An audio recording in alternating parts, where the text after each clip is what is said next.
try this again. This is Hillary Hedges Rayport, Chair of the Nantucket Historical Commission. Permit me to confirm that all members and persons anticipated are here. When I call your name, please respond. For commissioners, we have Clement. Yes, here.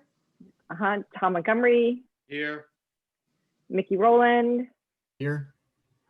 David Silver. Here. Angus McLeod. Here. We have alternate Commissioner Don DeMichelle. Here. And guest Dawn Hill-Holgate, who is muted. So, and I'm also seeing Mary Bergman and Rita Carr from the Nantucket Preservation Trust. So I trust they'll unmute when they're ready to speak. We do not have our staff liaison, Holly Backus, with us because of conflict. This open meeting of the Historical Commission is being conducted remotely, consistent with Governor Baker's executive order due to the COVID. So we're advised by the Commonwealth to suspend public gathering. We're meeting by Zoom. The meeting will feature public comment. The Historical Commission is convening by Zoom. The meeting is being recorded. Everyone's attending by video. Be aware that other folks can see you. Don't share your screen. Anything you broadcast will be captured by the recording. All supporting materials that have been provided are available on the town's website. Please follow along on the agenda. I will introduce each speaker on the agenda. After they conclude their remarks, I'll go down the line of members, giving everyone an opportunity to comment, question, or motion. Please hold until your name is called. Further, remember to mute your phone or computer when you're not speaking. Speak clearly and in a way that helps generate accurate minutes. For any response, wait until the chair yields the floor to you and state your name before speaking. If you wish to engage in a conversation with other members, do so through the chair. Every vote will be conducted by roll call vote. Oh, and we now have Georgia with us as well. So the minutes can reflect that Georgia joined. Good morning. Okay. Hi, Georgia. Can you hear us? Great. Hey, Angus. Okay, so turning to the first topic on the agenda, it's the approval of minutes. We have the minutes from October 16th and November 10th. Any comments or requests for changes to the minutes? I move we accept the minutes as written. Thank you, Tom. A second? Second. Okay, Clement. All in favor, Mickey? Aye.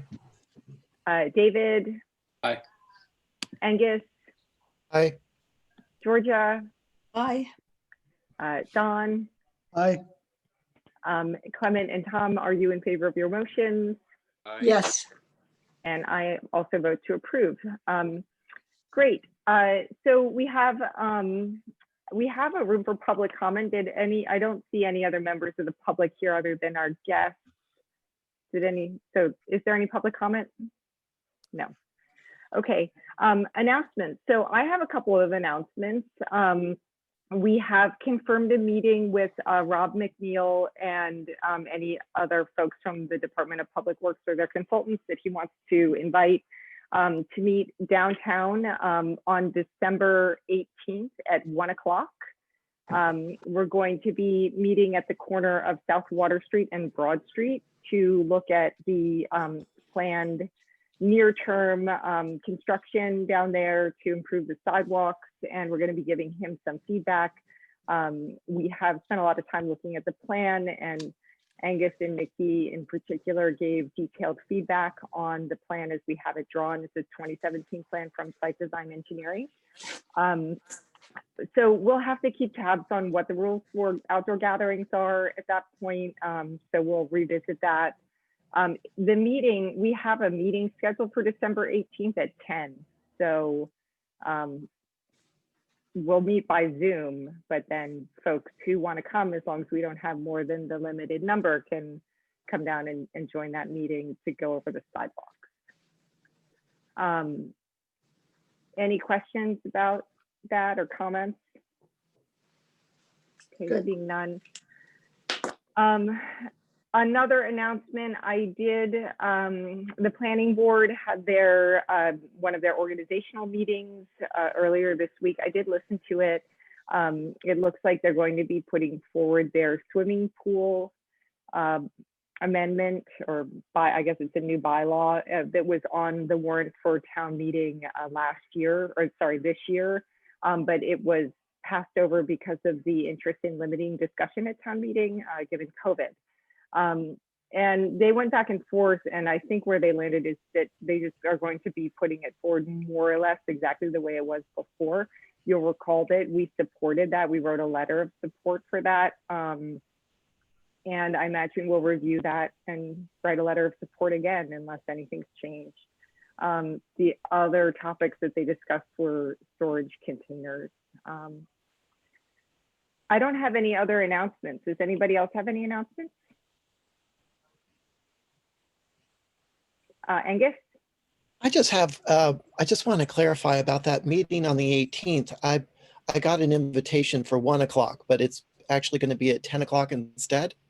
No, so the meeting with the DPW in person is at 1 o'clock, and the Historical Commission has a Zoom meeting. We have our monthly meeting, which is, for the third, that's the third Friday. So we have a meeting then. Thanks. Okay. All right, so moving on to the discussion of surveys of historic structures. I'm gonna go ahead and share actually just give me a minute. I'm going to pull up the packet.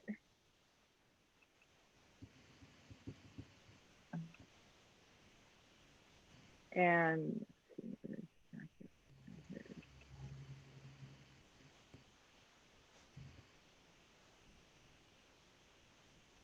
I'm going to share my screen so everybody.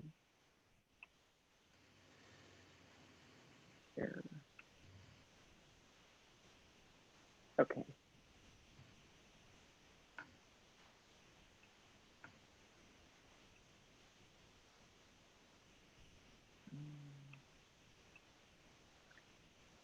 So I just wanted to, can you see my screen now?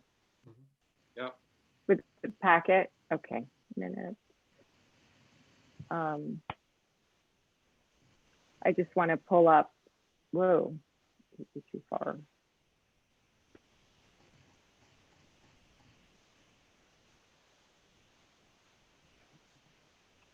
So we were able to get our grant in, trying to find the grant and get it on the screen so we can all look at it. Here we go. There it is.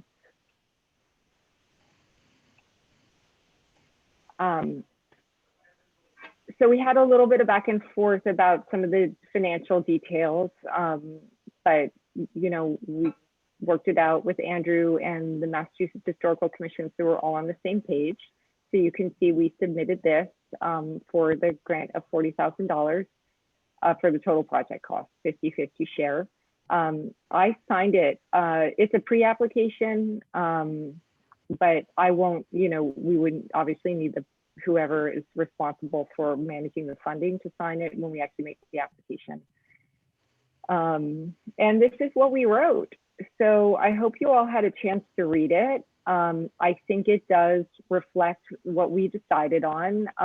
We had a really robust discussion. It might have been a little desultory, but I hope everybody felt like it was thoroughly explored all the different angles that we could go in. And what we landed on was to create this plan.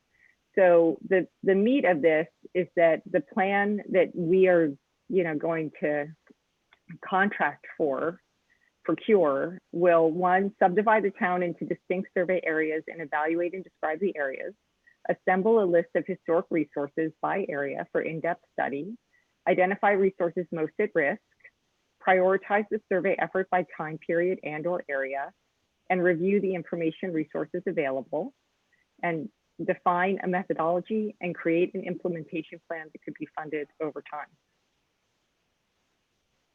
Now we'll hear, I think it's December 9th, we'll hear if we're going to be invited to apply.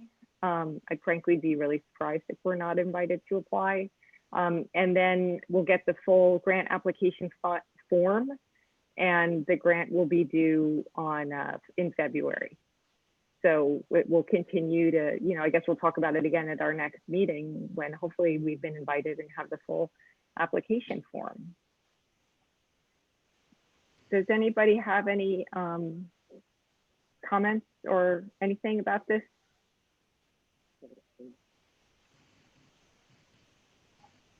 Hillary, I have a question more than a comment. Are we continuing with the CLG application so that if we do get that designation, then we have a better chance of getting the grant or successive Yeah. grants in successive years? Yeah. Don, thank you for bringing that up. And in fact, that was an announcement that I wanted to make.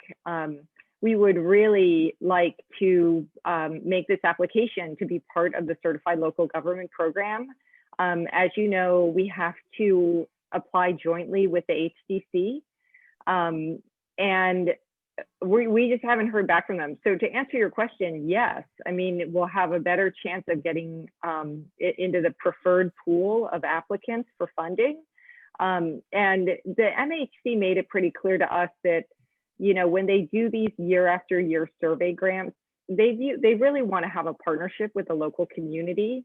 And they said, you don't have to be part of the CLG program for the first year, but if you're going to continue and you're, applying every year and doing this year after year, we really want to see you as part of the CLG. So I don't think it will work against us that we're not part of the CLG unless it's very competitive. But it would certainly be a lot better for Nantucket in terms of the value of the partnership here if we were part of the CLG. So we've been scratching our heads about what to do. So I did show up at the HDC meeting on Tuesday evening for public comment. And I just made a comment to let them know that we had applied for the grant, what we'd applied for. And Ray brought up, well, I know it's, been out hanging out here that this CLG application, and like, let me talk to Kathy. So they know, that we're moving forward and that we really like their partnership and support. But the ball is really in their court unless anybody else has any other ideas.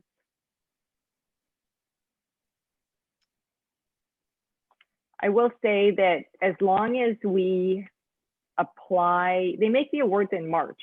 So anytime between now, I mean, we need enough time to get accepted, like to have the paperwork completed.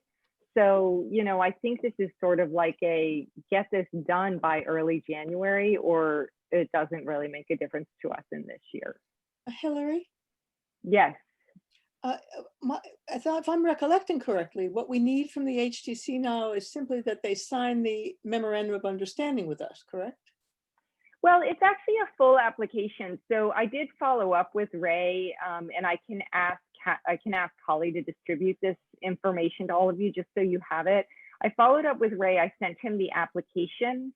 I sent him the memorandum of understanding, and I sent him the description of the program. So the application, we have to provide resumes of all the commissioners. We have to provide our names. We have to attest that we're willing to do these various things to be part of the program, which are all things that we do already. There's nothing that we don't do already, except we have to submit an annual report, which is not onerous because we already submit annual reports to our town. So we do have to fill out that application. And then this MOU is, everybody just needs to get comfortable with it. It just says that we each do what we already do. So I'm really hopeful that if we could just get some time and attention to focus on this together, everyone's going to say, oh yeah, we should do this. But like I said, the ball is really in their court. I see Tom's hand up. Yes, Tom. Yeah, I just wondered, did you get any sense on how the HDC people feel about that? Because the last time I, watched that and heard from them when they were discussing this, they all still seemed, I don't want to say reticent, but they kicked the can down the road a little bit because they wanted more information. I mean, so where do you think they are on that? I really don't know. I mean, I would hope that we're a small town and we all know each other and we can just talk to each other. So I hope to hear from them how they feel. about it. Hillary, I- I watched that meeting at the HTC where you were last week or earlier this week, and I got the sense by Ray's reaction to it that he was really willing to push it forward by making the suggestion that he meets with Kathy. So I got a positive feeling about it from that, and I think they will move forward. Okay. I hope Good. so. Good. I know everyone's very positive about having surveys, and everyone is very supportive of this initiative. And it's absolutely what our commission is supposed to be doing. And they probably like to keep us busy. So, Dawn, I don't know if you were listening or if you have any comment about this. Hi, Dawn. I'm sorry, you cut out on me. I didn't hear what you said. Oh, sorry, I was I'm addressing sorry, Dawn. I've had work. Oh, so- Dawn, yes. Yeah. You were just talking about the HDC and their willingness to move this forward. I think that they do want to get the surveys done, is my impression. Great. Well, what I was highlighting was just if we are going to be in the preferred pool with the certified local government application, we really need to do it in December for it to make a difference, because we have to apply, which takes some time. Then we have to be approved, which takes some time. And we have to be approved before they award the grants, which is in March. So I think we really have to meet and commit to doing it together. I've sent them the application, I've sent them the MOU, so they have everything organized to look at. And we obviously respect that everybody needs to be comfortable, and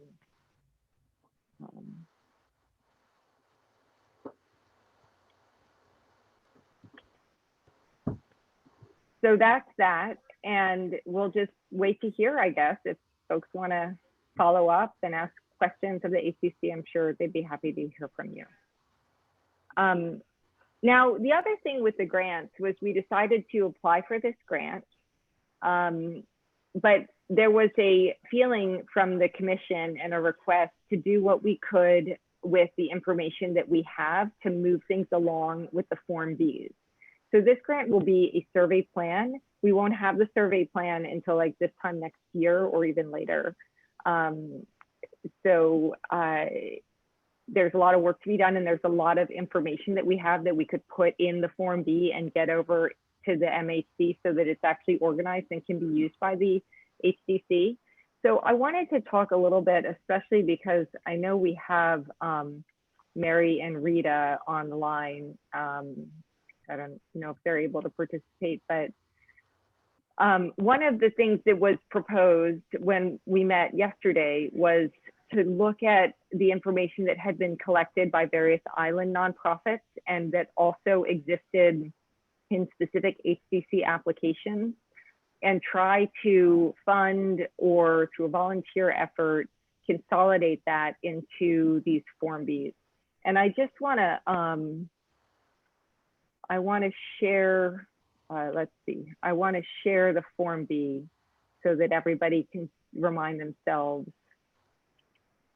what the Form B looks like. So, wait.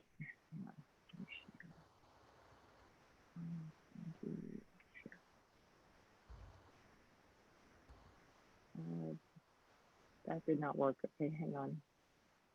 Share.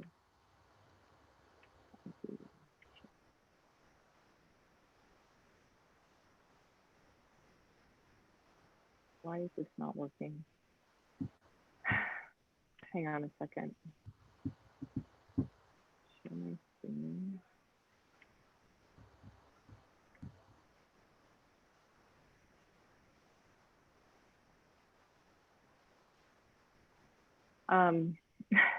I don't know why I can't share what I wanted to share the Form B just so you can see what goes into it, which would really be useful.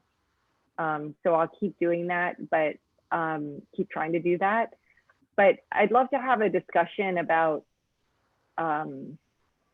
thoughts for making this happen. And Dawn, this is something that, Dawn Holgate, this is something that we might be able to get your guidance on from the town. So I don't know if you were able to review the minutes of our last meeting, but we spent a lot of time hearing from Marty Hilton about, they have over 400, I think it's 400 is the number, 400 structures at the waterfront that they've done detailed surveys on with partnership with the Nantucket Preservation Trust.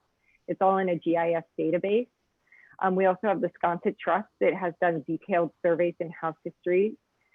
We also have the HDC, which in applications occasionally has very detailed research information about properties.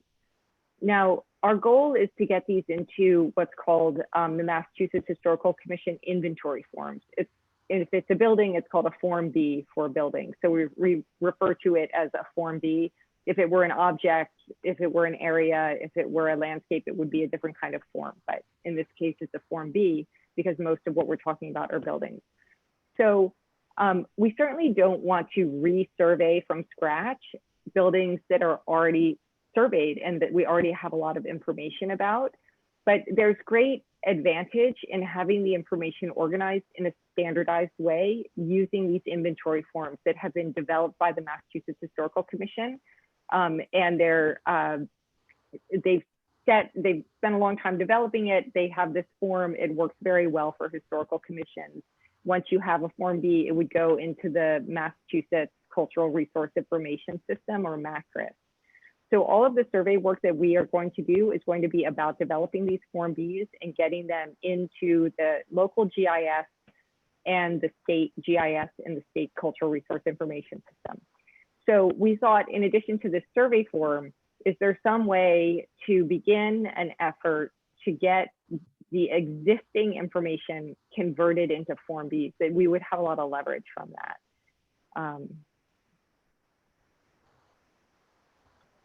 How would we go about funding that? Is there funding for that? Would we look to private sources for that? Could there be government funding from our town for that? Could we recruit volunteers for that? We went a lot about having volunteers do the inventories, and we were strongly discouraged from that by the Mass Historical Commission and also by Holly. However, this is information that's already been collected. It's just not in a Form B. So maybe we could have a volunteer effort for that. I mean, I don't know I'd if interns could do that potentially, that actually do run through the town. But that's definitely going to be more of a Holly question on how to properly craft that, especially if you were accepting something as a donation, or if we need to put in a funding request for the next budget cycle. So talk to Holly and Andrew about releasing funds for that. And I was thinking that it might be helpful to create kind of a mini business plan around this effort. So, you know, we're going to do this study grant, but we know there are over 5,000 structures. We know how we can figure out maybe how many structures we have a lot of information about.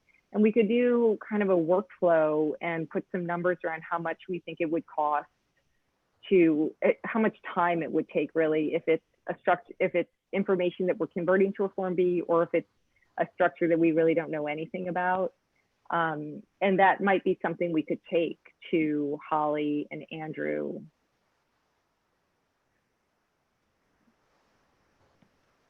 That sounds like a good approach to me. If you have the time and resources to do it. Mary and Rita, you know, you guys have, or you guys, NPT has a lot of this data through the interior surveys.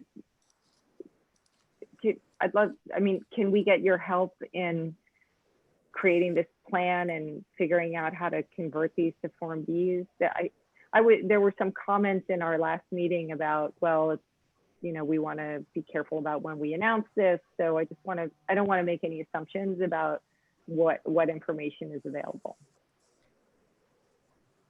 Yeah, you know, I think generally what's in the Form B is I don't know if of all of the pieces that are in our records, what we have enough information on that it would be able to create a Form B that would be comprehensive enough for the state. So that would require, you know, combing through and seeing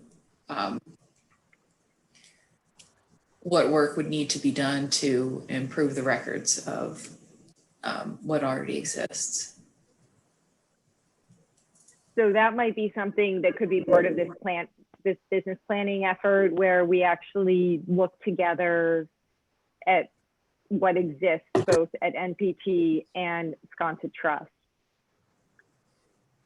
And I'd like to have, this is Clement, I'd love to have some sort of a, I mean, I know this probably should be professionally done, but if there's any way we could have a, you hate to call it a workshop, but a way for other people to learn how to transfer the information we already have onto the Form Bs, and they could be volunteers or interns. I think that would be very helpful. And I think we could come up with several volunteers who would do that if they knew what they were doing. I think it's a good winter project. It's a very good winter project. I think agree. that's a great idea, Clement, because we're not asking them to interpret the data. We're asking them to understand where the data goes on the form and fill it out to the best possible. So it's not, I mean, I don't view it as being complex, but certainly there's a process that we'd have to teach, what to look for. You know, I'm wondering if we could even get the Mass Historical Commission to do a workshop for us. Yeah, I don't know if they do a workshop of just taking stuff we have and putting it on Form B, or they do a workshop on how to create a Form B. I don't know what they do, Hillary. Well, I think either one, Don, would be good, because once again, it's Clement. They, if you knew what should go in each spot and how you could find it and try to flesh it out on what we already have. So however the way they approach it would be helpful.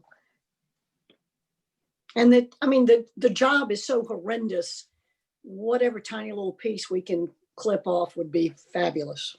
Why don't we get a piece of data from the database now, and we look at it and say, how would you put this on a Form B as a group? And say, is it difficult? Is it easy? Is it hard? I have no idea. I don't know if it's a half an hour process or 4 hours for one. I don't know. But I don't even know the data that we're going to be getting to move over to the Form B. So maybe we ought to just take a look at one and then decide, hey, gee, you know, the effort's fairly easy. We can do a quick workshop and get a lot of interns and volunteers to help us. Or it's very complex and we can't. I don't know. It's really true, you know, until you get your hands in something, it can be, it's hard to figure out exactly what it takes to do it. So why don't we look at this stuff, like you just said, create a Form B, and then we can write up this business plan about a process for what we think it will take to get it done. Yes, David. Sorry, was that a hand? Oh, that was stretching. Okay.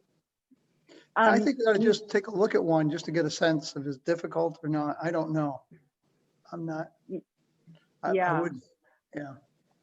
I wish I could, I don't know why.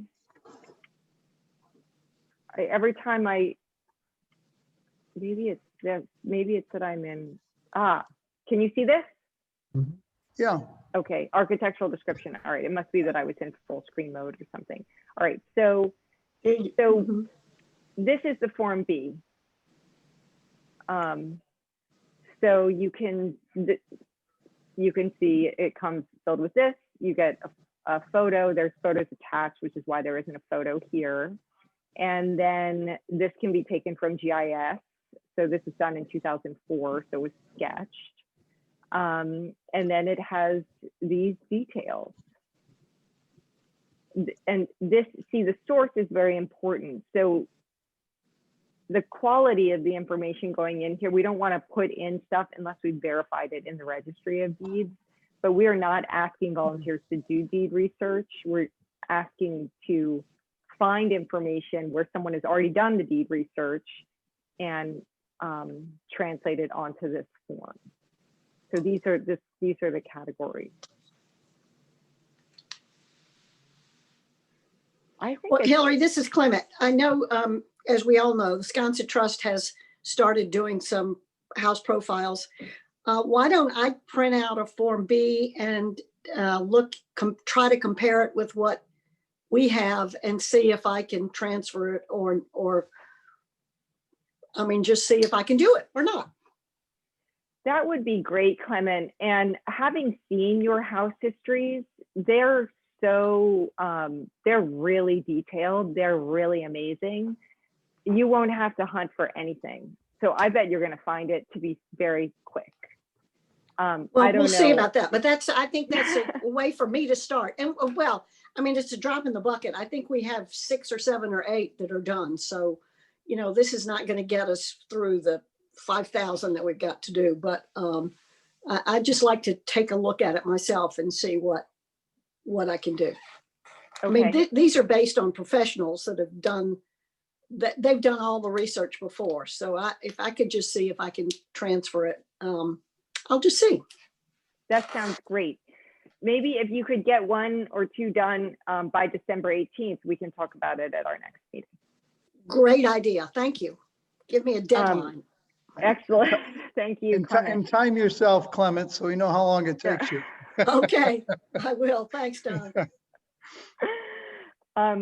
And Mary, what do you recommend about working with NPT? How would you like to move forward with that?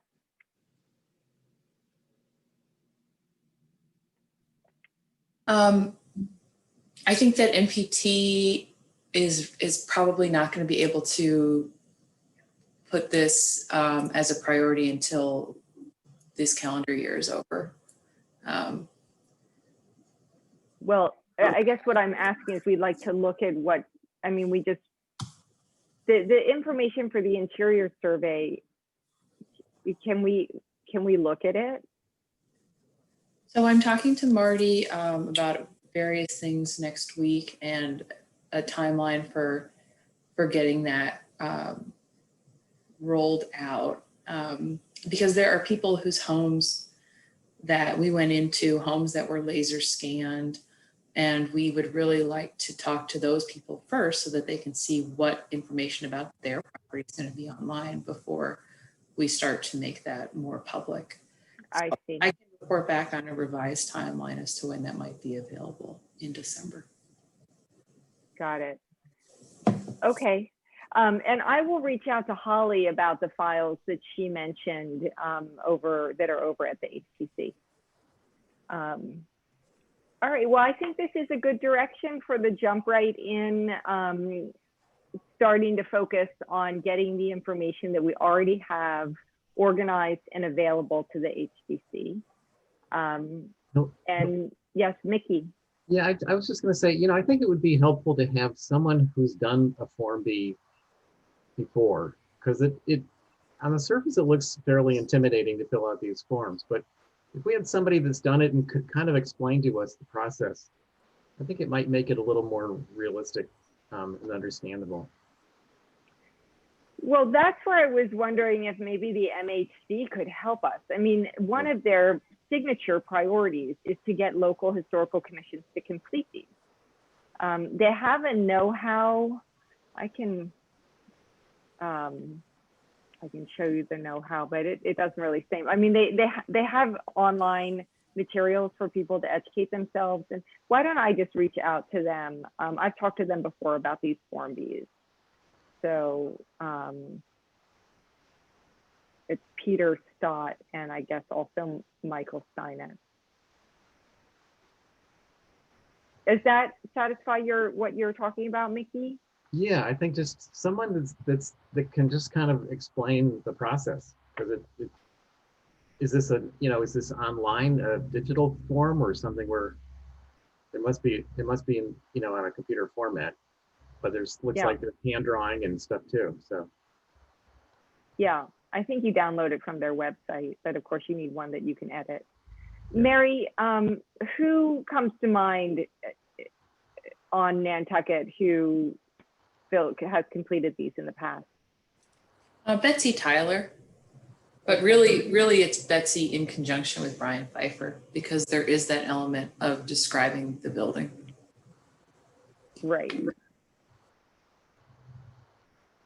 Okay. All right, well, we will continue this till our next meeting, and are there any other comments? No. Okay. All right, the next topic on our agenda is a continuation of our discussion about preservation planning on Nantucket. In particular, we're talking about the Wilkes Square, AKA Harbor Place redevelopment. The information that's in the packet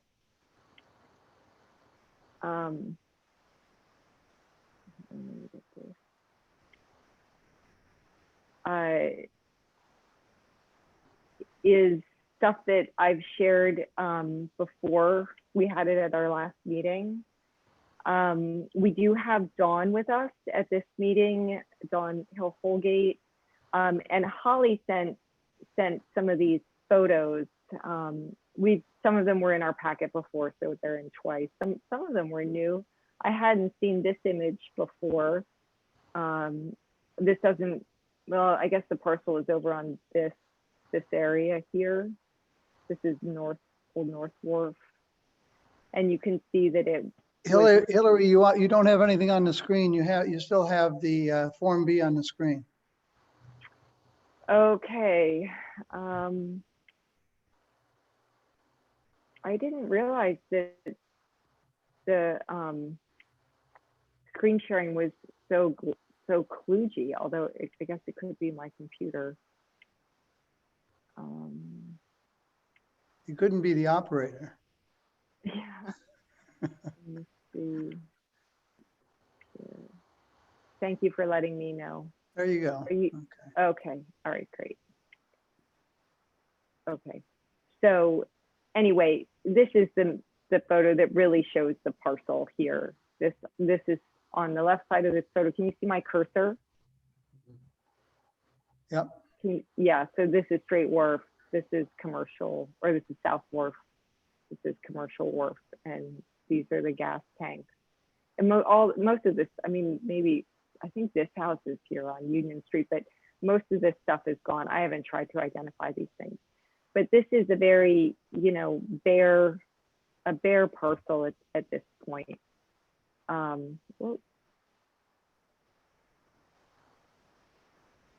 So we had a discussion about this. It was brief. And I think what I'm looking for now, I mean, I know you all have had more time to absorb the old plans.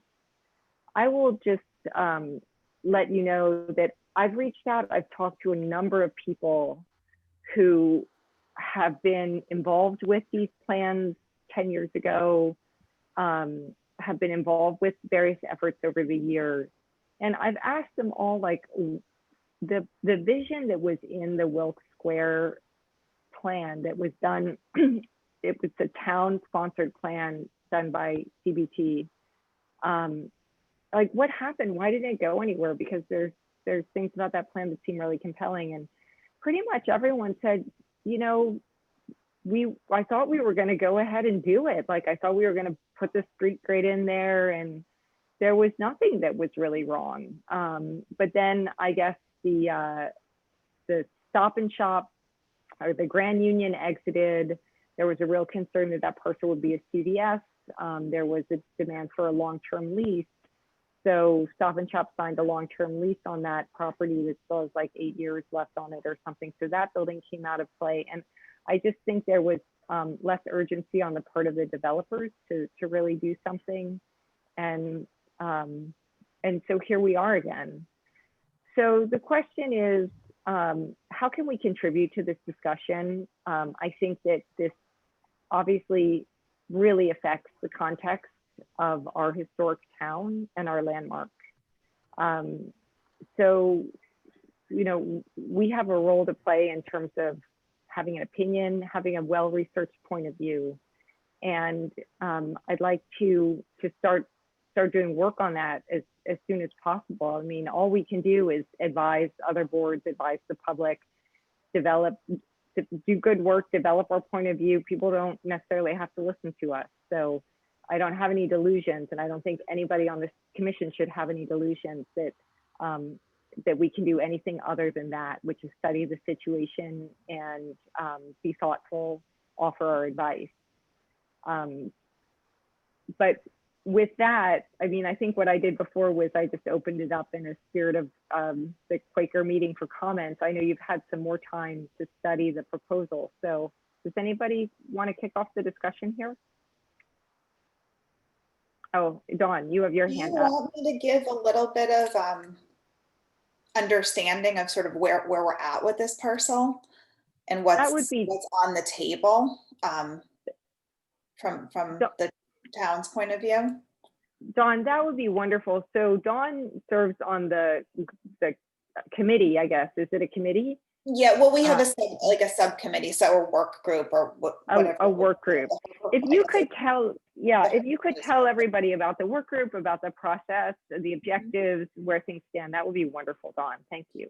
So, I mean, there's 3 owners of this property. This is all privately owned land. The town doesn't own any of it.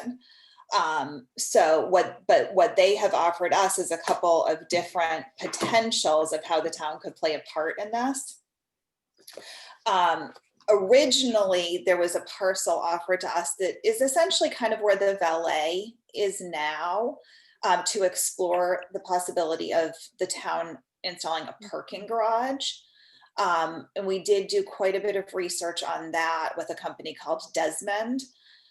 I think it came to a conclusion that there's uncertainty about whether the town would want to expend those kind of funds to build a parking structure, which would probably be somewhere in the tune of $20 million, especially to make it look somewhat historically appropriate, with brick and windows and that kind of thing. And that did we really want to push to become further car centric?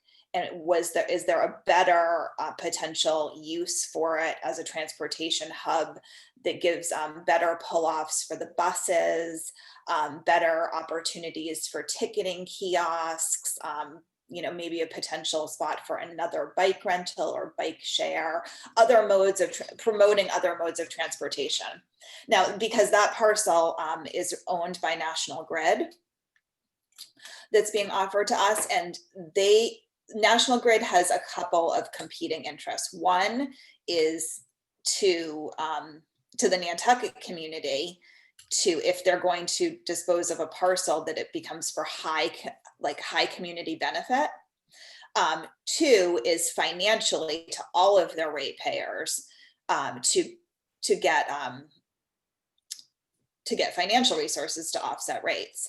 So they also, aside from gifting that parcel to us, are requesting, along with the other owners, to be put into the CDT district consistent with the rest of downtown, to allow the development potential on the remaining portions of the property. And National Grid would ultimately be looking to sell off the parcels that are closer to the water and retain a pretty large section beside their existing building for future needs.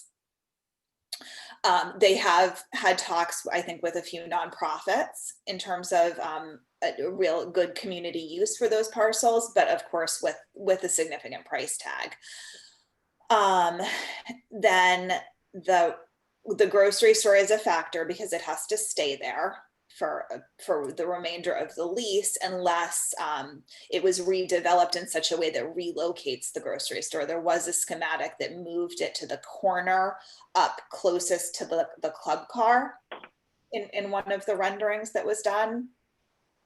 There's also been an offer of giving additional setbacks all the way around the property for roadway and sidewalk infrastructure to improve the entire way that what's become the hub of Nantucket at the High Line functions, with like an extra lane and a wider handicap accessible sidewalk and those kind of things that would help all of us with kind of the in and out.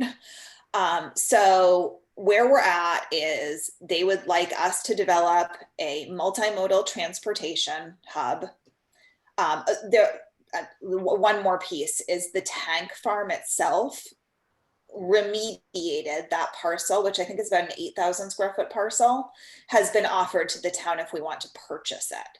And that is something that we might bring forward. We're doing some environmental analysis on that parcel right now, and some discussion on what could function there that would be a community benefit.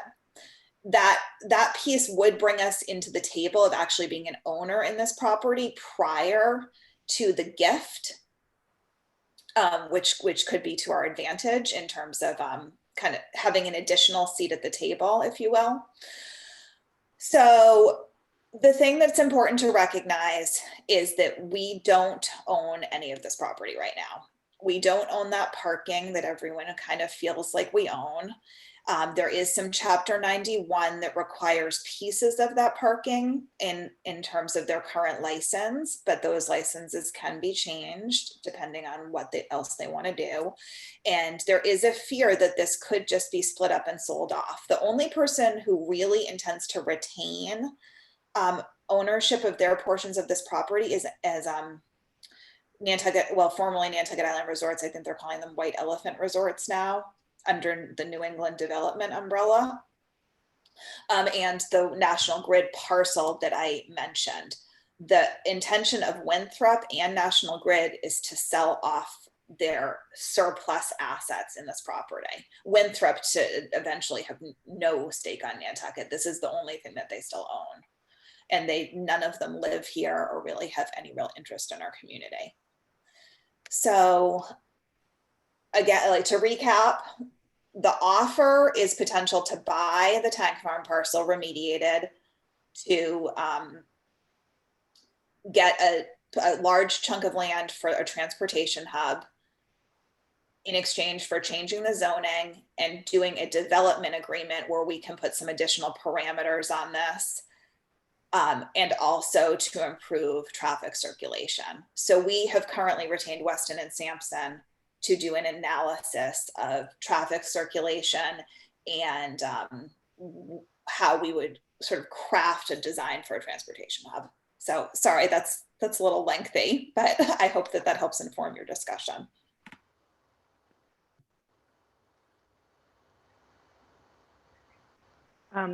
Thank you, Dawn. Tom, you have to unmute.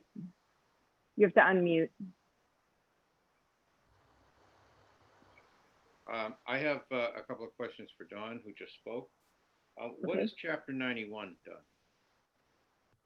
Chapter 91 is a waterfront licensing. Okay. And generally when you have buildings approved on the water, you have to have components that give public access and public benefit. Okay. And when is the lease for the Stop and Shop up?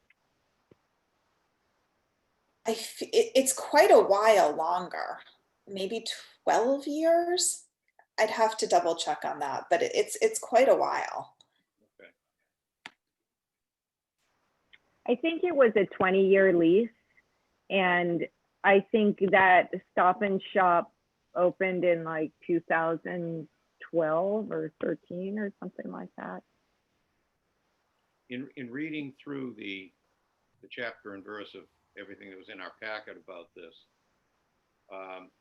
there were a couple of things that jumped out at me that, you know, I'm up there, my own personal things, but I don't know how anybody else on the commission feels.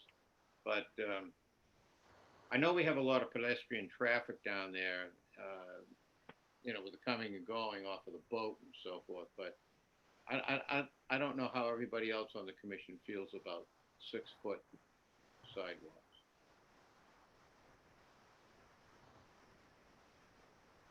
And I'd like to know how they. So I think there are a couple issues. I mean, I'm just trying to get the Wilkes Square plan from 2010 up here because there are a lot of great photos, and I'm realizing I'm not sure this got put in our packet. I think it was in our packet last week.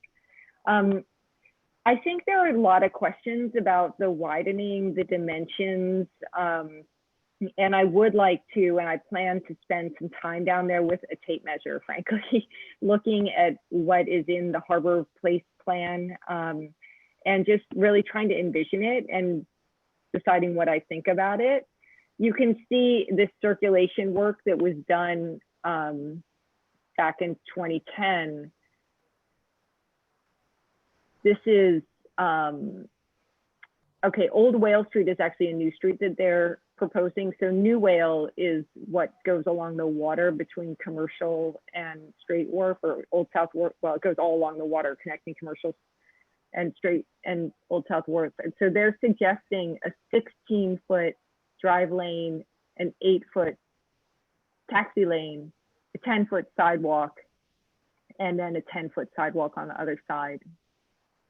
So I think that I don't want to get super into the weeds right now with what we think about that Harbor Place plan, but I agree, Tom, it's something, you know, it's important, but I see that as being outside of the heart of the fundamental parcel here.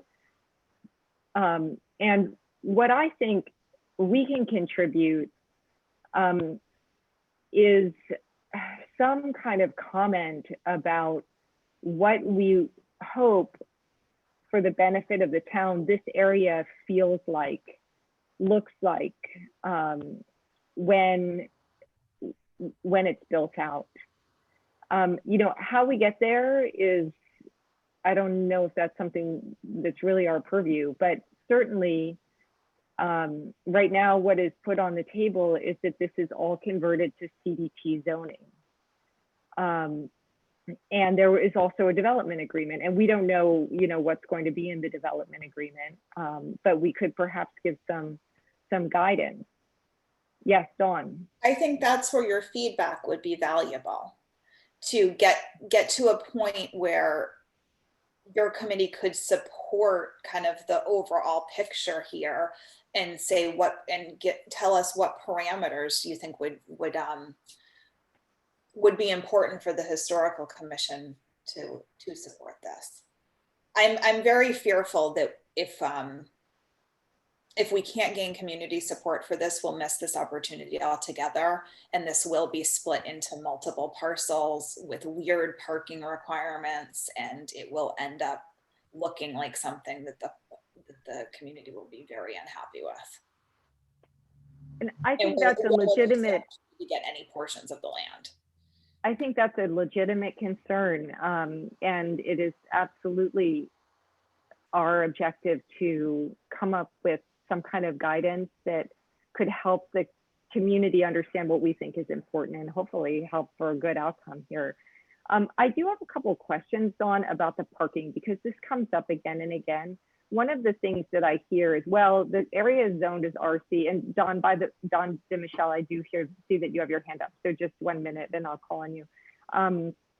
You know, this is zoned as RC, and if memory serves me correctly, RC is developable as residential or commercial.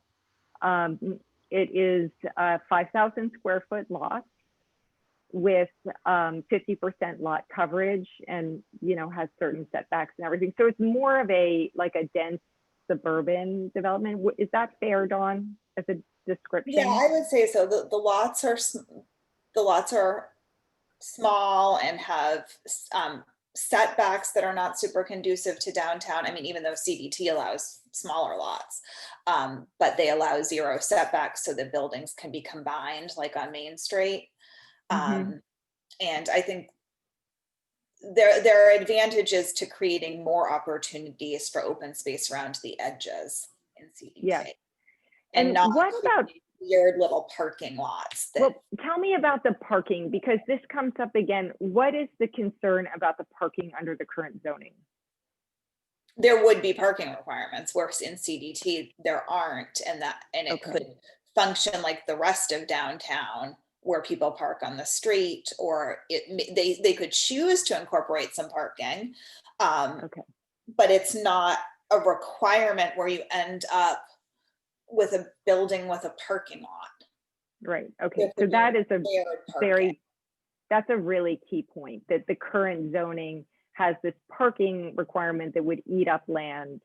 And really what we would like is some more urban environment with centralized parking, centralized open space, and a denser building development with these blocks. But potentially more cored into the middle with more Yeah. open space around it, I think is the idea. And I mean, maybe you don't support that, but that's kind of the premise that I think the planning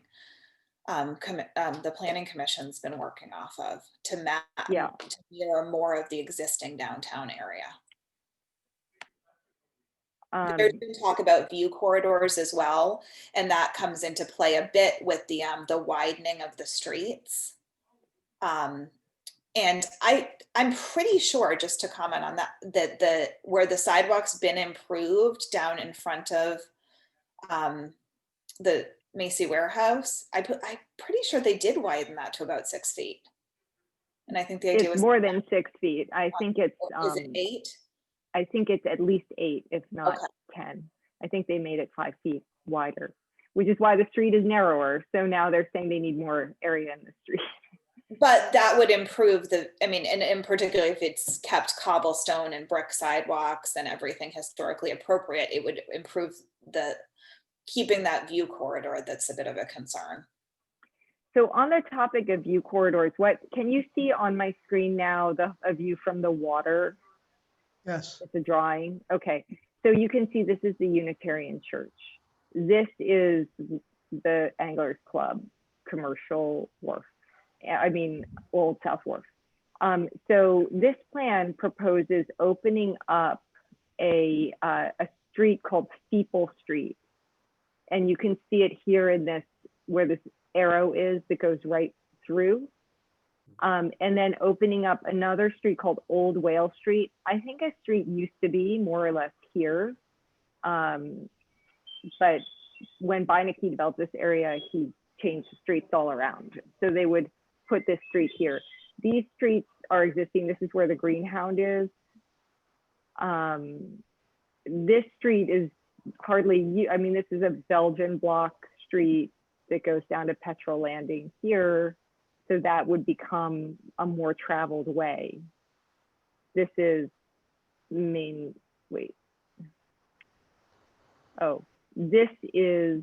That's Salem Street. That's Salem Street, okay. And this is Main Street. So Salem Street now goes through the parking lot. And when people go to pick folks up, they go around here. So this is what is the parking lot, and they're proposing a big open space right here, which would be the town landing. So Tom, to your question of Chapter 91, Chapter 91 is the regulation that says the public has the benefit to the enjoyment of the coast, and anything that is a tideland is for public benefit that can be enjoyed for boating and fishing related activities. And in the places in Massachusetts where the coast has been filled or the tides have been, there's a wall or something, whatever was historically a tideland there has to be some accommodation for public use. So it's a negotiation. So on this parcel, the boundary of the tideland is like across the middle. So this was all historically tideland. So right now, the Chapter 91 accommodation for that having been used by the electric company is the public parking lot. So that's why everyone thinks it's a public parking lot, even though it's actually owned by Winthrop, which is the descendant of the Sherburne Investments, which was Beinecke. Dawn DeMichelle. Parking lot, though, it only covers a portion. I'm sorry, Dawn. It only covers a portion of the parking. It's not the whole thing. Yeah, so the line goes like half across the middle, more or less. There's actually a chart of that in here. Michelle, did you want to make a comment? Yeah, as I've looked at it, and I wasn't at the last meeting, so I wasn't privy to the other conversations. I think this is a great opportunity to put a project in that would enhance downtown. I'm less concerned about widening, although I know we want to make certain it's widened with the right materials and so on. But you look at the traffic and the walking and people with suitcases trying to get up those sidewalks, it's almost impossible. And so there's no good way, and this provides potentially some additional help in that area. And I think if the drawing is accurate of what they're proposing, I think it fits within the downtown. I personally, Dawn, I personally like the idea of a garage. Well, of course, it's not $20 million. That's a different issue, but I certainly like the idea of a garage versus people coming to go to some event downtown and having to run out 30 minutes and move their car or figure out some other way to get there. And Uber Uber and taxis don't make the traffic any easier. So I'm not certain we see a difference. If you don't have a place to park, people are going to use other kind of cars coming in and out, which will be Uber and taxis. So I kind of looked at the whole plan and I thought it was a relatively well thought out plan that would enhance downtown. That's my reaction to it as I look at it. I just want to make sure that we don't dwell on the parking garage too much because it's a total wedge issue. And I don't disagree. I mean, people love their cars. They need places to put their cars, but the town is not going to spend $80,000 per parking spot to build a parking garage. So I think it's something that gets people really riled up, and it just seems like it might not even be possible to build. So I hope it's okay that I'm saying that. I just want to keep things going in a productive discussion direction. What about the street grid?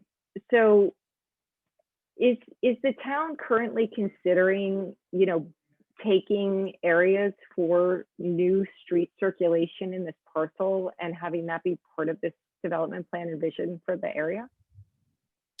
I don't think we're considering doing takings, but it's part of the discussion on if any streets should be reopened or any streets closed off, how to best situate it. That's one of the things Weston and Sampson is analyzing.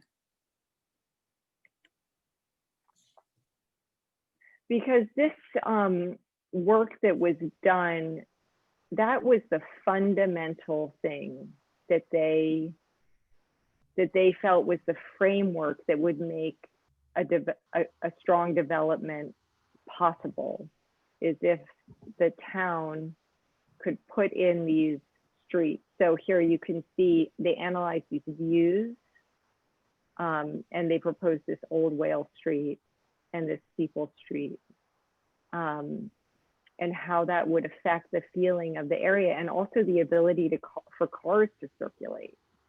Steeple Street might end up in some of the schematics as like more of a commercial street for delivery and for the buses to come through. And those are just some things that have been thrown out there, that it wouldn't be an open to the public street. It would be for the larger vehicles to stay kind of behind where the grocery store is and to access that potential transportation hub. And there are a couple of other things in the works in terms of improving parking.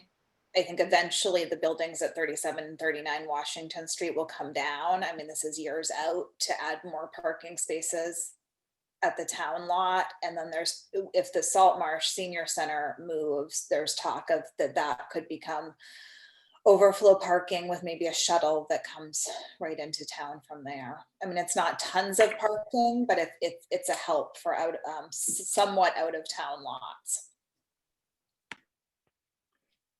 Okay, thank you. Here's just looking again at the plan. So this building exists. This is on the corner of Commercial Wharf, and this is their rendering of, if you're coming in on Washington Street, what you would see in this area. And then these are the blocks that they envisioned.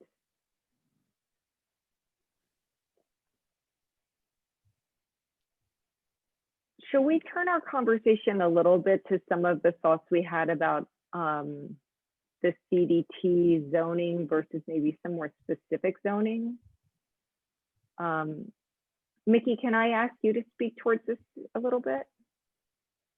Well, I guess, the CDT, my understanding of it is that it creates a fairly dense infrastructure, ability to build, what are they? Is it 3,000 square, I can't remember the size of the lot size, but it's 75% ground cover, I believe. And the ability to go from edge of the lot to edge of the lot. So it's basically modeled after, it seems like it's modeled after Main Street. And that works because Main Street's already there, but this is a big wide open space. And if all of these commercial properties, if all this area is designated as CDT, it could conceivably create a density similar to Main Street throughout this entire area, depending on the uses. And to me, I think, how much of this kind of space do we want in the town of Nantucket? Is Main Street, I think, should remain the main focal, densely built out retail area. And, I could see some of this being similar in density, maybe along Straight Wharf or that strip closer to Main Street. But the western or southern side, I guess, I don't think we would want to see that area developed in such density as Main Street. I think we'd probably be looking more towards a look that relates more to like Federal Street or, South Water Street in terms of the building scale and placement. So that's what concerns me about just saying let's just rezone this as all CDT. Dawn, you mentioned something about a development agreement, and I don't know if that takes into account density, or I'm not sure what this development agreement might entail. Yes, it can take. I mean, it can somewhat take into account anything in terms of how we want to see this develop out. I mean, they can't fully commit to exactly what will go in there, but they can commit to some level of what the potential is. And I think that we have the ability to ask for additional setbacks, additional open spaces, and also working in conjunction. I mean, with National Grid, there will be open space left, and if the town takes over a couple of these parcels, those could be open spaces. We could ask for view corridors, height restrictions.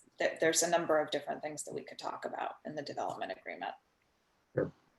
I think that's, I think that would make some of us feel a little bit, better about just opening the book and saying, here's a CDT zone, go with it. So I don't know if that, and it would be part of what would go to the development agreement would be defined prior to this going to town meeting in April. So that's why I think that your input would be very valuable in terms of what could shape how the development looks in conjunction with the CDT zoning to be written into the development agreement. Does that make sense? I think it makes a lot of sense. We're not professional planners, so I mean, I'd love to have input, but I think it's something that needs to be looked at with a little bit more of a Nantucket in mind approach than at least the later Harbor Place plan. The Wilk Square was, I think, a great plan, but I'm not sure it took into account, how free the developers might be in terms of their ability to develop it. Some of their renderings show pretty tall buildings and pretty dense build out. So we want to look at that carefully too.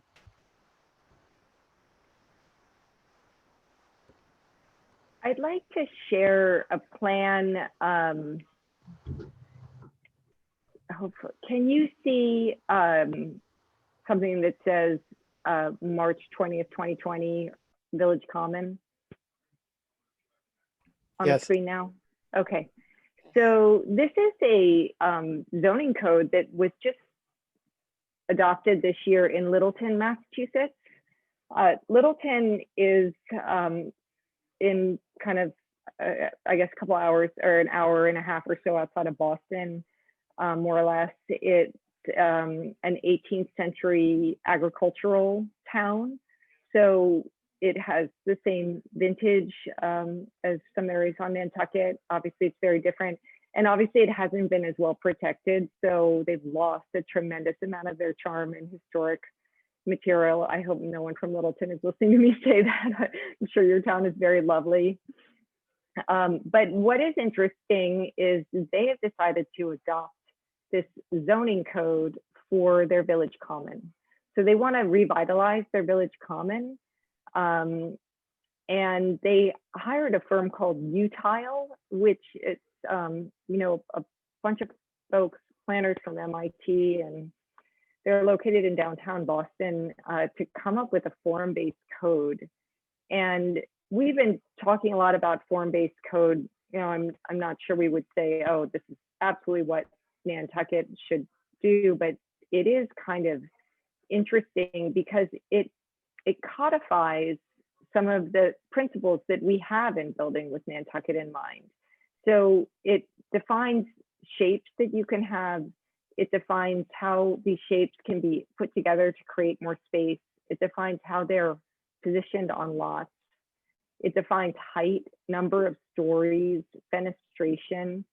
And here are some examples of, you know, how the building standards, how specifically they're defined. You know, I think Nantucket has really benefited from guidelines and honoring that we want creative expression. We don't want everything to look the same. Our town is filled with quirky structures and we want to keep it that way. So I think the fear would be that this would be overly prescriptive. But the reason why we thought it was interesting to talk about and look at and try to understand is that this parcel it's not infill. We're creating an entire new town, potentially, next to the old town. And, you know, there's been tremendous development on Nantucket, but it's been suburban development or rural development. It hasn't been another town next to the town. So we wondered if it might be advantageous maybe to study specifically what exists in the town. So not just Main Street, but what does Center Street look like? What do some of the other areas in the block look like in terms of height, ground coverage, lot size, setbacks? And just add that data into this conversation, and think about maybe something a little more specific than the blanket CDT. Any reactions to that? Tom? I'd like to go back to something that Mickey said a little while ago.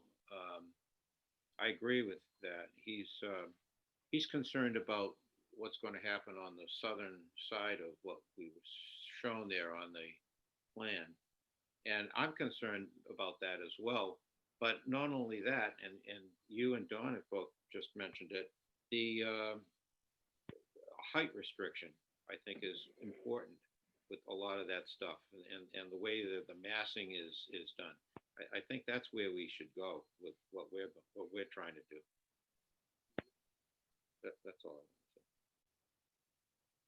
Yeah, the height is in commercial downtown is 30 feet, but you can be taller than 30 feet with special permits, I think.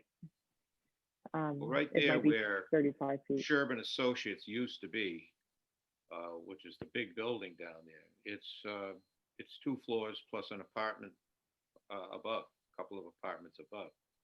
And I guess that's 30 feet. So as I wouldn't want to go much higher than that. As Angus has pointed out, Angus, is Angus with us? Yeah. Angus, maybe you could say what you often say when we find ourselves talking about height of structures. So In general, the plans set forth for this area, I feel like it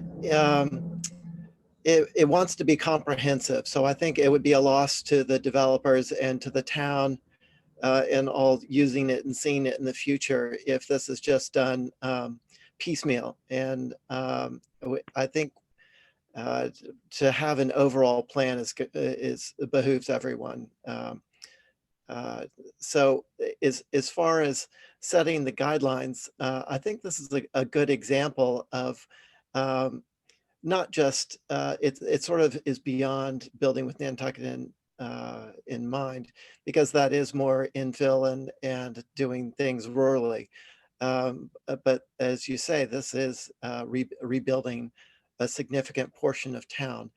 And for it to flow and be harmonious with the existing town, we want the same massing and characteristics and proportions, heights, streets and sidewalks to resemble other areas of town. And I don't think we want to set up a competition between Main Street and any of the view corridors that are proposed. But the idea of vistas and view corridors and a grid, I think make a lot of sense for this area that just is a sort of a huge no man's plot. So I think a grid is really important. And in order to make that happen without the town owning any of it, again, I think this brings us to wanting there to be some sort of collaboration for the whole parcel rather than doing bits and pieces over time. And so if we had a plan for the whole thing, then the build out could be done by individuals. But I think there needs to be a master plan for the whole space.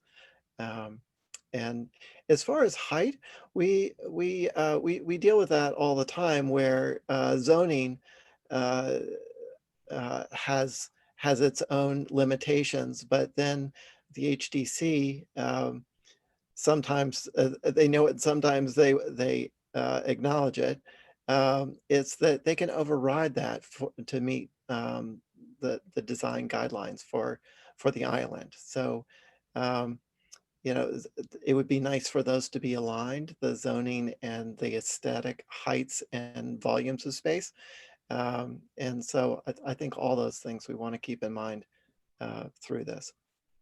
But I like the idea. What I like about the Littleton thing is that there's actually a whole prescription for what is acceptable. And if we could somehow document in a format what the areas of town that we would want to replicate, we could set up the same sort of guidelines for this area. That's all.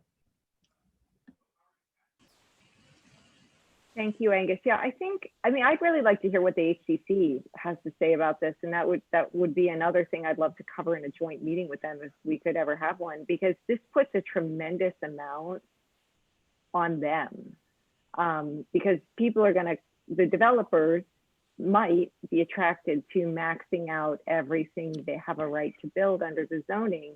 And we know that our historic district law allows the historic district to override what is allowed by zoning, but it's very difficult to do that. It puts them in a difficult position, and maybe we could avoid that. Mickey? Well, a perfect example of what we don't really want to see happen is what they attempted to do so far at 5 South Water Street, the old Hardee's building, whereas they came in with a plan that was essentially a full 3-story structure covering the entire block. And I think because of some public outcry, they've withdrawn the application, but we don't know what they're going to resubmit. But their plan followed zoning, and then it was going to be left to the HDC to control, how it looks. So I think to give the HDC a little bit better starting point, if we could try to limit the scale of the area before it even gets to the HDC, so they don't have to be the ones to be the control in terms of density and height and all of that. I think that's what we're looking for. Hillary? Yes, Georgia, and then Angus.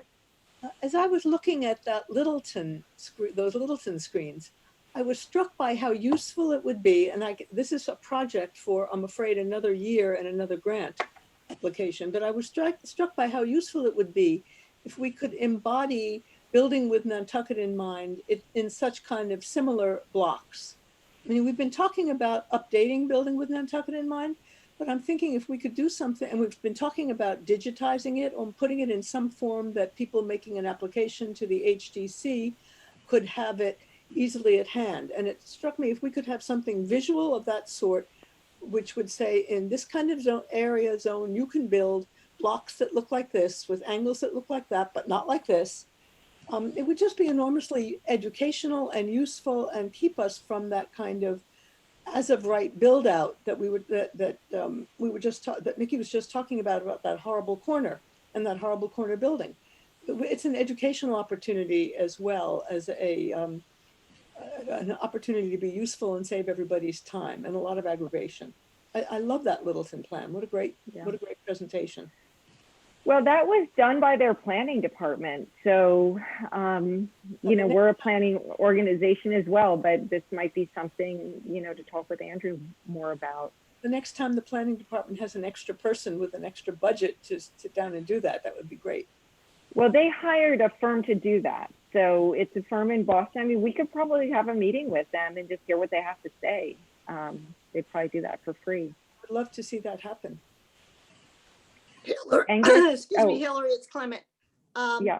We've been going to a lot of seminars like the camp, and I think one of their very prominent points is that you have to be able to legally defend when you say you can't go over this height, or you can't do more massing, or you can't, you know, as they kept saying, don't just say we don't like it. You've got to have a legal defense. So if some of these guidelines like they had in Littleton were put into place, then you would have a defense against overdevelopment. Thank you. Yeah, I agree. Angus, you had a hand up earlier. I'm trying to remember where I was. So Mickey's point about 5 water, that I think that's the canary for us in the mine shaft. You know, it's a warning of a significant portion of town being redeveloped, and there should be guidelines that that help the developer from going down the wrong road and the town from ending up with the wrong end product. And to Georgia's point, having these things readily available, digitizing building with Nantucket in mind, how helpful that would be for any designer to go to that and click on dormers or additions or sidings and be able to see what's appropriate and what's not appropriate. Because if anyone sits through a HDC meeting these days after having reviewed Nantucket, building with Nantucket in mind, people would wonder if that publication ever happened. Yeah, I think the clearer it is, it helps everybody on both sides or all angles of the development and thinking about it.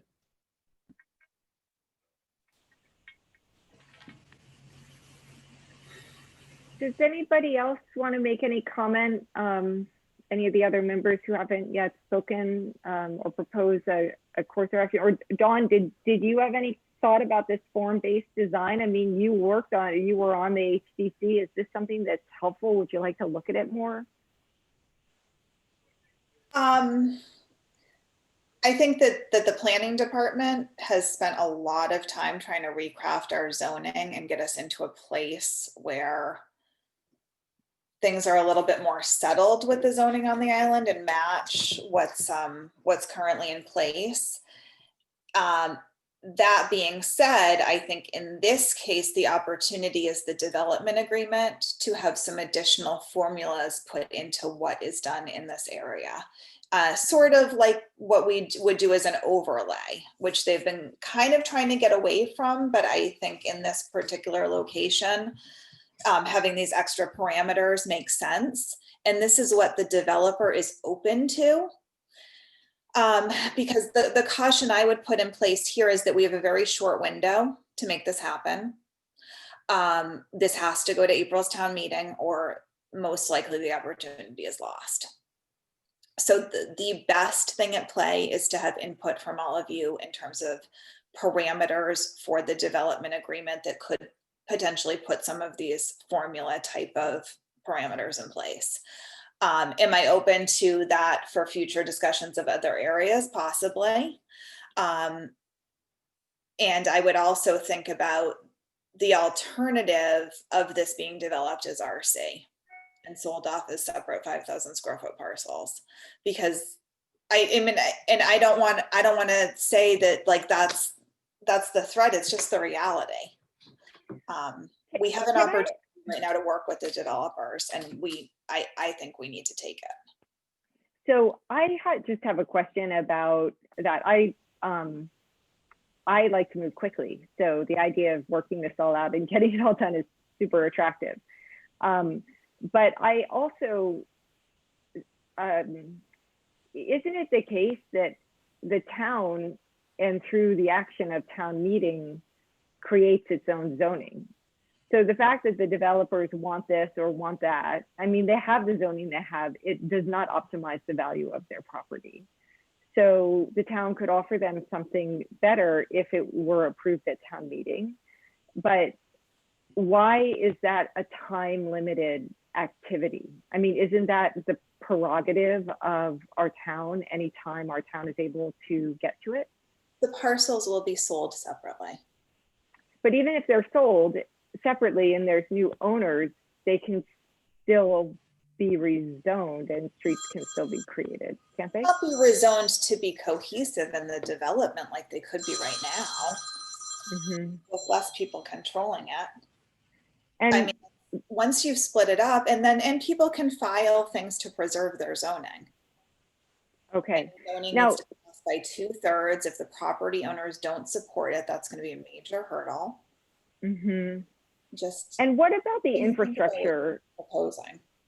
I mean, as far as the value and the attractiveness of the parcels being sold, I mean, there needs to be sewer, there needs to be infrastructure. I mean, it's an industrial area. So wouldn't whoever bought that land be relying on the town to make investments in improving it? The town would have to provide sewer service that exists there. And if that forces the town into having to improve it, it would have to. It already exists. And right now, the developer is willing to work with us on some of those infrastructure costs because there's only 3 of them at the table. This could easily, I mean, we could be looking at one-off projects on 5,000 square foot lots. And that's just very concerning to me. I think we have a very big opportunity here. And I just want to be cognizant of what the proposal is on the table. Yeah. Does the developer have the right now, given what is there, the Chapter 91, the environmental stuff that's going on down there, do they have the right to subdivide it into 5,000 square foot lots by right?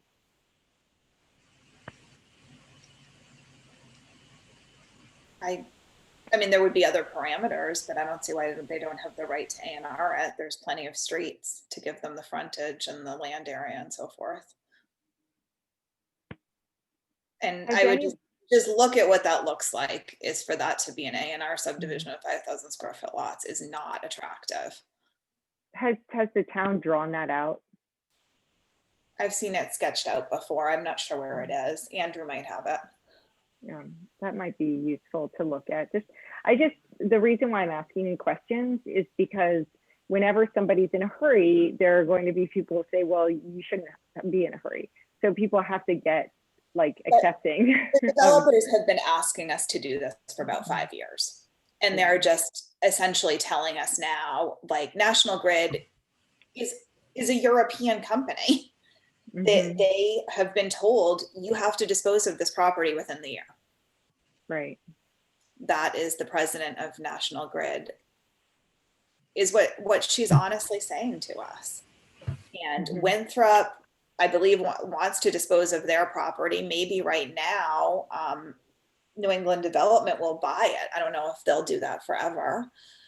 And then we're just dealing with two people. And there may be an opportunity even for the town to acquire more of the property and truly have control of it. Okay. Well, what I'm hearing from you, Dawn, is an invitation for us to get our thoughts together and give our best advice. And I'm grateful for that. I really appreciate that. And I think it's what we want to do. It sounds like you would like us to do that. Who is on the working group working with owners? It's myself, Matt, Libby, Andrew. Judith was going to play a part in writing the development agreement because she's done such before in her former career. And town council. And then we're working in conjunction with John Tuig from White Elephant Resorts, New England Development. And we have our people from Weston and Sampson. David Fredericks has played a part in this whole thing in terms of working for the owners, but he's actually not even employed with them anymore, but he's just volunteering to still be somewhat involved. I'm sure I'm forgetting someone. But that's mainly who's okay a part in it. And we're waiting right now on some advisement from Weston and Sampson. But I think that we would be very open to hearing comments in terms of the development agreement. I'm very worried about trying to bring in a whole new concept at this point in this discussion. Okay. John, are those public meetings? Those when they that group gets together, is that a public meeting? I don't think it has been a public meeting. Okay. No. It's been an internal meeting. Okay. I just want to go around the room and,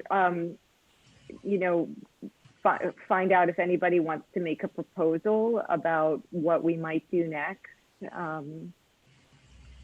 Clement, do you have any comment? No, I just think it's nice that Dawn is asking for input. So I think definitely we should look at it and give them what input we can and see what happens next, knowing that we really don't have any control. And I'm sorry to hear that the town has such little control. Tom, do you have any comment? I would like to discuss it amongst ourselves one more time before we pull the trigger. Well, we'll have to discuss it in a public meeting, but we're going to continue to work on this. When not only, not that I'm trying to just keep Dawn out of it, but with Holly there, who has a lot. With Holly, yeah. Well, we'll definitely continue to work on it, and it's okay not to have, not to have our minds made up. Obviously, we're not going to make up our minds today. Mickey? Well, I was thinking that, maybe just because of the time factor that it might be able to move this forward and move it a little quicker if we had a subcommittee that worked on this to kind of, sort of put together our thoughts and bring it to the main group, at the next meeting, I guess. Yeah. Yep. I agree with that. Dawn, did you want to make any further comments? No, I mean, I'm here to answer questions. Oh, sorry, I meant Dawn. Oh, sorry. We get confused a lot, Dawn. No, I think we need, and I think Mickey's idea of a subcommittee who talks about height restrictions, density, setbacks, and so on. If we have recommendation, now we're not experts in that, but if we have recommendations on making certain they're included in the development agreement, and if they take into account such things, then I think that would be a way to go. And I think Mickey's idea is a good, because whoever has that expertise should be on that committee. Okay, so more support for a subcommittee. Yeah. David? Yeah, I just kind of want to echo everything that everyone said. I agree with Tom that maybe we should kind of revisit and strategize about how we want to do this, but I certainly want the commission to give its input on the development agreement. So Mickey's idea about a subcommittee, I think is a good idea as well. So kind of agreeing with the room here. Okay, Angus?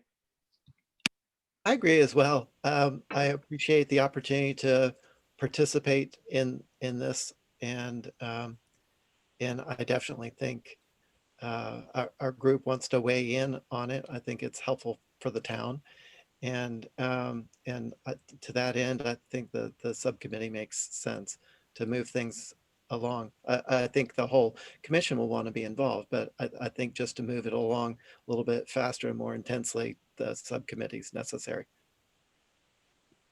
Georgia?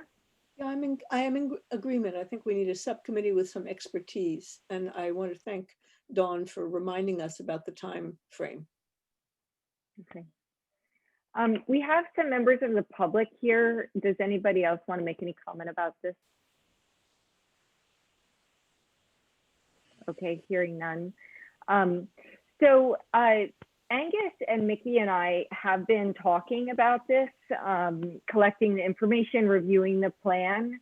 So I'd like to propose that we continue to do that, but that we as a group continue to meet every 2 weeks so that the subcommittee can report to the group and get feedback and just continue to move things along.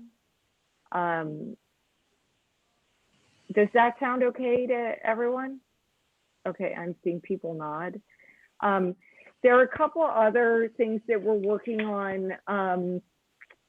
We do have the cobblestone work that we did, the report, the engineering report, which is so fabulous.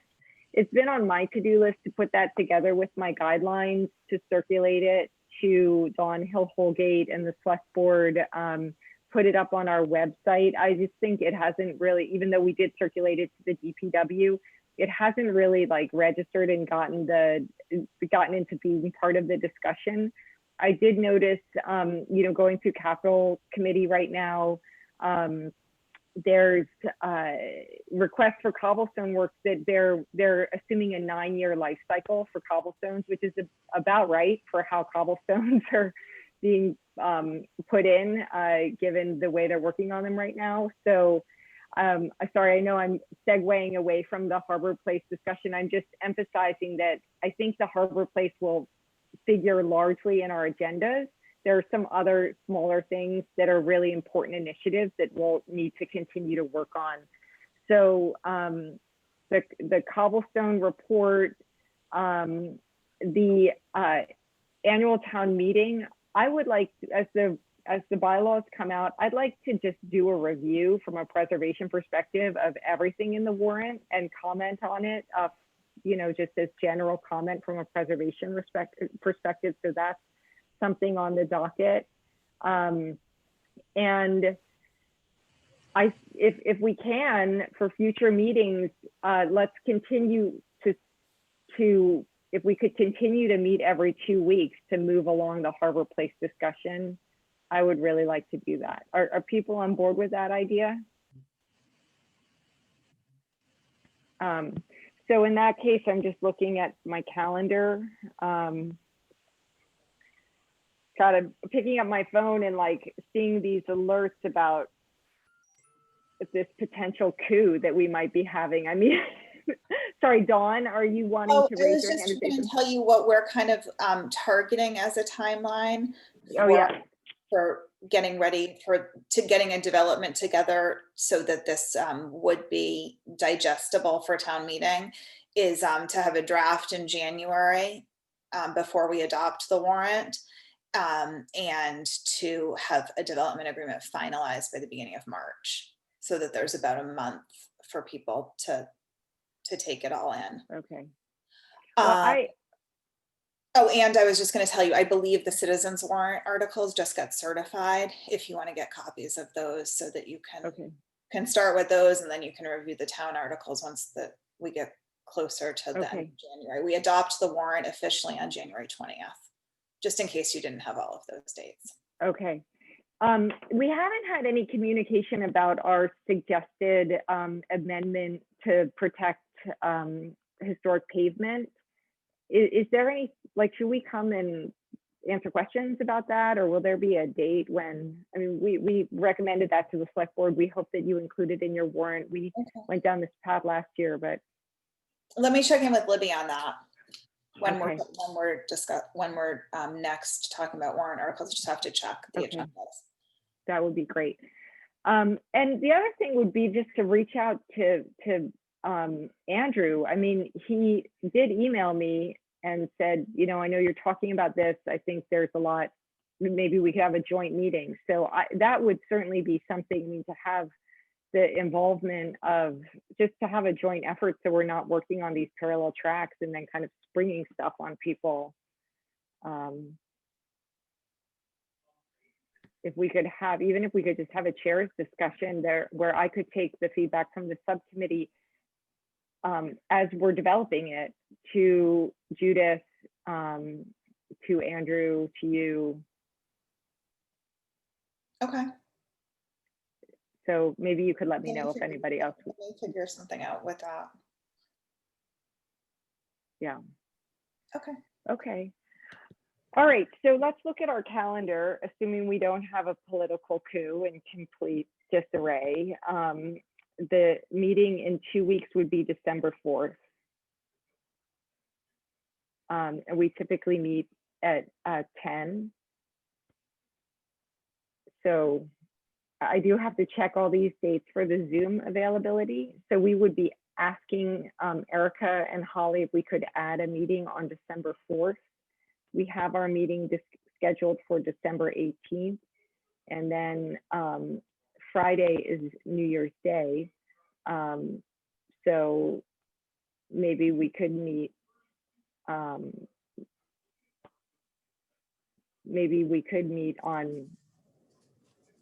would you prefer to meet on the 30th or 31st of December, or the 4th or 5th of January? The 4th or 5th, I'm seeing Clemens say. Okay, how about the 5th? So January 5th. And then the next meeting would be January 22nd, which is, that's actually not the third Friday, because we have, well, I guess the next meeting, the third Friday would be January 15th. So scratch the 22nd, January 15th.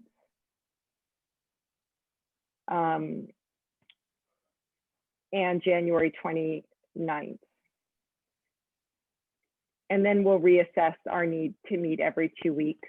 But is everybody happy with the third Friday generally? So the next meeting will be February 19th, unless we continued with the 2-week schedule. February 19th, and then the third Friday thereafter, unless we want to meet more frequently. Is that okay? All right, I'm seeing lots of nodding. I'm sorry, what's between January 15th and February? January 29th. Okay. Okay.